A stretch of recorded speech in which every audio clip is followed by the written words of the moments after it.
नाम माधवी है। मैं बहुत ही छोटे से गांव में रहती थी। मेरे घर में मैं, मेरी माँ और मेरे बाबा रहते थे और मेरा एक भाई था जो मुझसे बड़ा था। मेरे बाबा किसान थे, वह खेती करते थे। जब तक वह जिंदा रहे हम अच्छे से रहे, हमारे दिन अच्छा गुजरा। हमें कोई कुछ बोलने वाला नहीं था, लेकिन सही कहा जाता है एक लड़की के लिए बाप का होना बहुत ज़रूरी होता है। एक साल मेरे बाबा के पास खेती करने के लिए पैसे नहीं थे। उन्होंने गाँव के चौधरी से खेती करने के लिए 5 लाख का कर्ज लिया। चौधरी ने बाबा को कर्जा दिया। बाबा ने बड़ी मेहनत से खेतों में फसल लगाए। हम लोग खेतों को देखकर बहुत खुश हो रहे थे कि इस साल बहुत ही अच्छी फसल हुई है।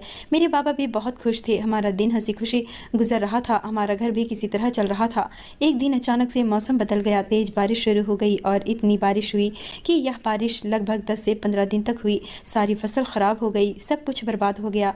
जितने भी किसान थे उन सब की हालात खराब हो गई। सब परेशान थे। किसी तरह हमने अपने आप को संभाला और हम संभल भी गए। लेकिन बाबा ने जो कर्ज लिए थे उस कर्ज से कैसे बचते। धीरे धीरे वक्त गुजर रहा था। घर वाले भी डर रहे थे कि चौधरी कर्ज मांगेगा तो हम पैसे उसे कहां से देंगे। फसल तो सारी बर्बाद हो गई। धीरे धीरे वक्त गुजरता गया और 1 साल गुजर गया। चौधरी अपने आदमियों को हर रोज बाबा के पास भेजने लगा पैसे मांगने के लिए। मेरे बाबा ने वक्त मांगी। उन्हें 1 महीने का वक्त दिया गया, लेकिन वह 1 महीना भी कैसे गुजरा पता ही नहीं चला और बाबा के पास 1 रुपए नहीं था। एक दिन चौधरी खुद ही मेरे बाबा के पास आया और कहने लगा, चुपचाप से मेरे पैसे वापस कर दे, नहीं तो ठीक नहीं होगा। तभी मेरे बाबा ने कहा, थोड़ा वक्त और दे दो, मैं तुम्हारे पैसे वापस कर दूंगा। अभी हमारे पास 1 पैसे भी नहीं है, मुझे माफ़ कर दीजिए। आपको तो पता है कि किसानों की हालात बहुत ख़राब है। इतनी बारिश हुई कि सारी फसल ख़राब हो गई। हमारे पास कुछ भी नहीं बचा तो हम कहाँ से पैसे देंगे। फिर भी मैं कोशिश कर रहा हूँ कि मैं आपको पैसे लौटा दूंगा। लेकिन चौधरी कहने लगा, तुम्हारा कर्ज मैं चुटकी में माफ़ कर सकता हूँ। मेरे बाबा कहने लगे, बड़ी मेहरबानी होगी आपकी। कहिए मुझे क्या करना होगा। अगर आप मुझे अपना गुलाम बनाना चाहते हैं तो मैं ज़िंदगी भर आपका गुलाम बनकर रहूँगा। तभी चौधरी ने जो बात कही, मेरे पैरों तले से ज़मीन खिसक गई। मैं 18 साल की हूँ। दिखने में मैं बहुत ही खूबसूरत थी। ऐसा अक्सर होता है कि जिसके पास कुछ नहीं होता उसको भगवान हुस्न दे देता है और यह हुस्न भी एक गरीब को ले डूबता है, उसकी ज़िंदगी बर्बाद कर देता है। और मेरे साथ भी ऐसा ही हुआ। चौधरी मेरी तरफ उंगली उठाकर कहने लगा, अपनी बेटी मेरे पास भेज दो। 1 रात के लिए मैं तुम्हारे सारे कर्ज माफ़ कर दूंगा। तभी मेरे बाबा चौधरी के पैर पड़ने लगा। कहने लगा, यह आप क्या कह रहे हैं, यह मेरी बेटी है, मैं आपके सारे पैसे लौटा दूंगा। चौधरी हंसते हुए कहने लगा, ठीक है, तुम्हें सिर्फ 1 हफ्ते का टाइम देता हूँ। इस 1 हफ्ते में अगर तुमने मेरे पैसे नहीं लौटाए तो तुम्हारी बेटी मेरे पास होगी।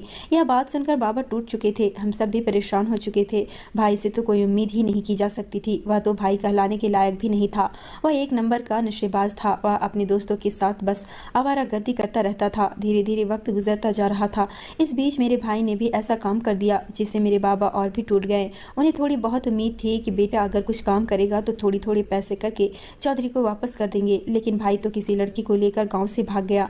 बाबा की आखिरी उम्मीद भी खत्म हो चुकी थी। आज चौधरी का दिया हुआ वक्त खत्म होने वाला था। मैं भी बहुत परेशान थी। मैं बहुत डरी हुई थी। मैंने खुद को कमरे में बंद करके रखा था।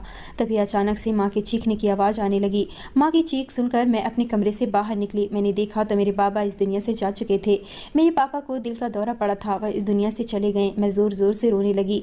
हम बेसहारा हो गए। चौधरी को जब इस बात की खबर हुई तो वह हमारे घर आ गया। वह कहने लगा, अब तो तुम्हारा बाप भी इस दुनिया से चला गया। सीधे से तुम मेरे पास आ जाओ, बहुत खुश रखूंगा तुम्हें। अगर सीधे से आ गई तो ठीक है, वरना मैं तुम्हें उठाकर अपने पास ले आऊँगा। उसकी ऐसी बातें सुनकर मुझे बहुत गुस्सा आया। मैंने चौधरी को खींचकर एक थप्पड़ मार दिया। मैंने कहा, मेरा बाप का शरीर घर में बेजान पड़ा है और तुम इतने गिरे हुए बातें कर रहे हो, शर्म आनी चाहिए तुम्हें। तभी चौधरी अपने आदमियों से कहा, इस लड़की को पकड़कर हवेली में ले आओ। मेरी माँ चौधरी की आदमियों के सामने हाथ जोड़ने लगी। उन सबके पैर पड़ने लगी कि मेरी बेटी को छोड़ दो। लेकिन चौधरी के आदमियों ने मुझे पकड़कर हवेली ले आए। मैं अपने बाप को आखिरी विदाई भी नहीं दे सकी। चौधरी के आदमियों ने मुझे एक कमरे में बंद कर दिया। थोड़ी देर के बाद चौधरी मेरे पास आया। वह कहने लगा, तुमने मुझे थप्पड़ मारा है, इसकी सज़ा तुम्हें ज़रूर मिलेगी। उसने अपने आदमियों से कह दिया, इसके हाथ पैर बांध दो और इसे 1 बूंद पानी भी ना मिले, इसकी यह सज़ा है। इस कमरे में बंद हुए पूरे 2 दिन हो गए और मैं 2 दिन से ना कुछ खाई थी, ना एक वह मुझे पानी मिला था। मैं भूख और प्यास से तड़पती रही। मैं प्यासी मर रही थी। मैंने चौधरी के आदमियों से हाथ जोड़े। मैंने कहा, मुझे पानी दे दो। तभी चौधरी के आदमी चौधरी को बुलाने गए। चौधरी ने कहा, तुम्हें खाना और पानी सब मिलेगा, लेकिन मेरी एक शर्त है। मैंने कहा, क्या शर्त है? वह कहने लगा, तुम्हें मुझे खुश करना होगा।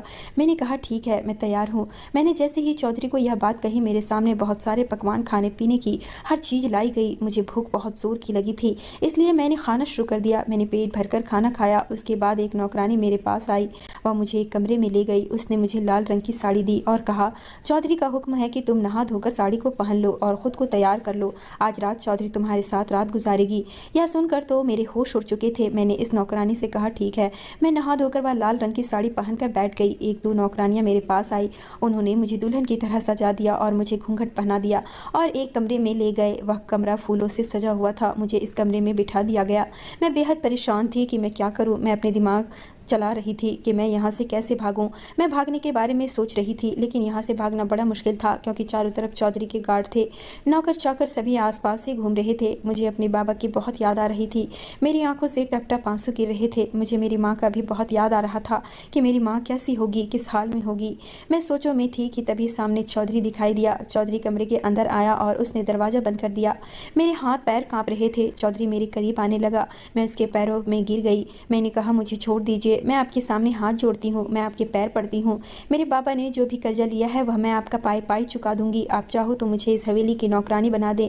मैं सारे काम करके आपके एक एक रुपया लौटा दूंगी। लेकिन वह मुझ पर ज़रा भी रहम नहीं खाया और उसने मेरे साथ पूरी रात अपनी मनमानी की। मैं चीखती रही, चिल्लाती रही, लेकिन मेरी चीख पुकार सुनने वाला कोई नहीं था। चौधरी मेरे साथ अपनी मनमानी करके जा चुका था। मेरी आंखों से आंसू बह रही थी।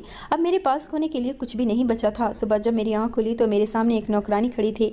उसने मेरे लिए खाना लाया और मुझे दिया। मुझे भूख लगी थी, मैंने वह खाना खा लिया। अब मेरा दिन रात इसी कमरे में गुजरने लगा। चौधरी का जब मन करता मेरे पास आता और मनमानी करता और चला जाता। इसी तरह धीरे धीरे वक्त गुजरता गया और एक महीना बीत गया। इस एक महीने में मुझे दिन की रोशनी भी नसीब नहीं हुई थी। मुझे इस कमरे से निकलने भी नहीं दिया जाता था। मेरी ज़रूरत की हर सामान मुझे लाकर दे दिया जाता था।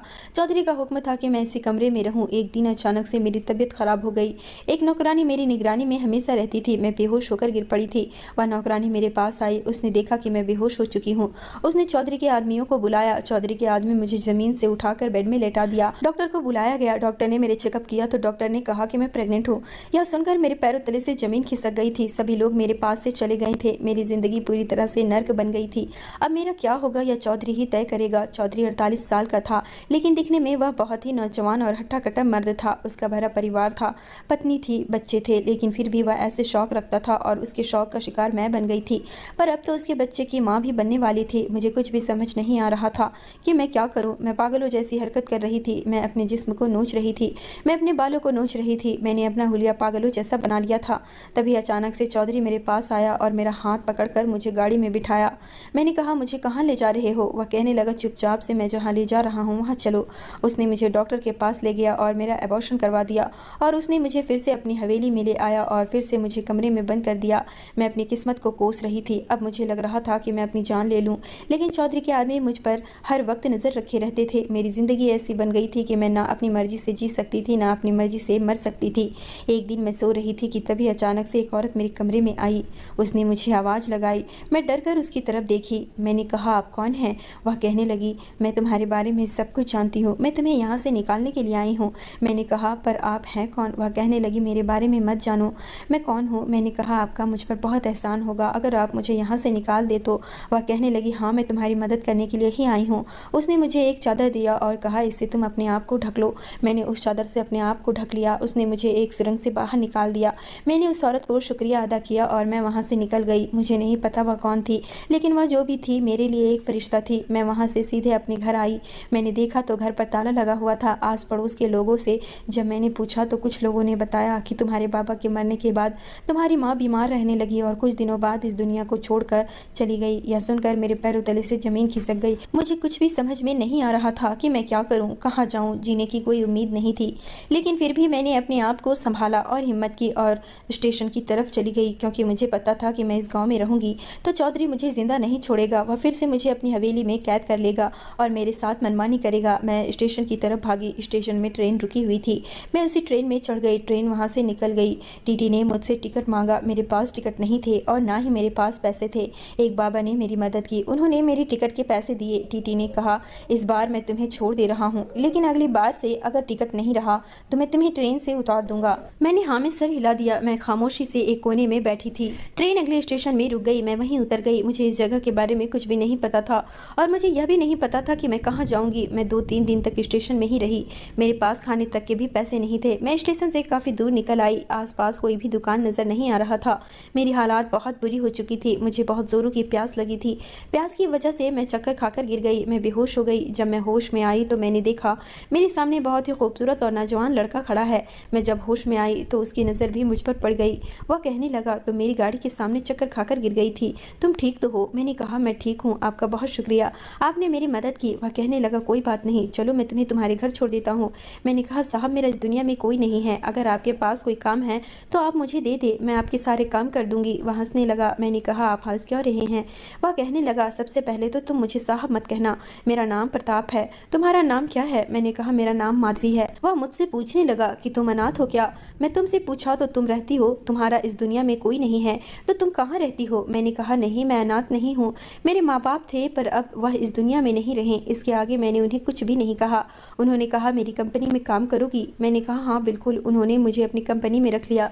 मैं उनके साथ उनकी ऑफिस में काम करने लगी। उन्होंने मुझे अपने ऑफिस की तरफ से एक क्वार्टर भी दिया जिसमें मैं रहने लगी। मैंने कहा, प्रताप आपका बहुत शुक्रिया, आपने मुझे काम दिया, रहने के लिए जगह दी, मैं आपका यह एहसान ज़िंदगी भर नहीं चुका पाऊंगी। वह कहने लगा, अच्छा ठीक है, कोई बात नहीं, तुम अच्छी लड़की हो, तुम मुझे अच्छी लगी, तुम दिल की बहुत सच्ची हो। उन्होंने मुझे बाय कहा और वह अपने घर चले गए। हमारी मुलाकात ऑफिस में अब हर रोज होती थी। वह मुझे देखकर मुस्कुराते थे, मैं भी उन्हें देखकर मुस्कुराती थी। प्रताप मुझे बहुत अच्छे लगने लगे थे।